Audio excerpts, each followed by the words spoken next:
মাননীয় স্পিকার, আমিও কথাবার্তায় ভাব বুঝি না। সংসদে কয় এক কথা, বাইরে যায় কয় এক কথা। সেই জন্য আমি আপনাকে জিজ্ঞেস করছিলাম আমি মুনাফেক বলবো কিনা।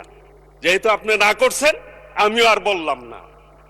মাননীয় স্পিকার, এইটা কিন্তু 8 সালের নির্বাচন মার্কা সরকার না, এটা 14 সালের নির্বাচন মার্কা সরকার না, 18 সালের নির্বাচন মার্কা সরকার না, এটা 24-এর সরকার না, আমি ডামির সরকার না, জনগণের প্রত্যক্ষ ভোটের সরকার।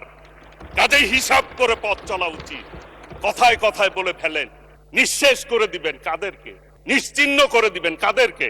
মাননীয় স্পিকার, মহান স্বাধীনতার ঘোষক শহীদ রাষ্ট্রপতি জিয়াউর রহমানের দল বিএনপি, যার নেতৃত্বে এই দেশ স্বাধীন হয়েছে। এরপরে বাংলাদেশে 3টা গণঅভ্যুত্থান হয়েছে যদি আমরা ধরি স্বাধীনতার পর। 75-এ বিপ্লব হয়েছে, নেতৃত্ব দিয়েছেন শহীদ রাষ্ট্রপতি জিয়াউর রহমান, সেই দল বিএনপি। 90-এ একটি গণ আন্দোলন হয়েছে, তার নেতৃত্ব দিয়েছেন দেশনেত্রী বেগম খালেদা জিয়া। আর 24 আন্দোলন হয়েছে, নেতৃত্ব কে দিয়েছেন? মাননীয় প্রধানমন্ত্রী সহ বাংলাদেশের আপামর জনতা। সেটি কিন্তু আমাদের মাননীয় প্রধানমন্ত্রী সবাইকে সম্পৃক্ততার কথা বলেছেন।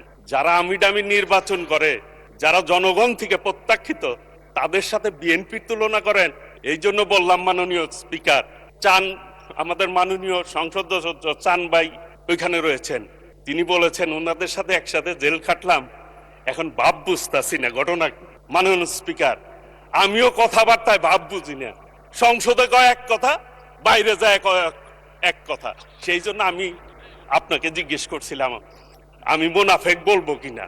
যেহেতু আপনি না করছেন, আমিও আর বললাম না। অগ্রযাত্রা প্রতিদিন, নির্ভীক প্রত্যয়ে উজ্জীবিত।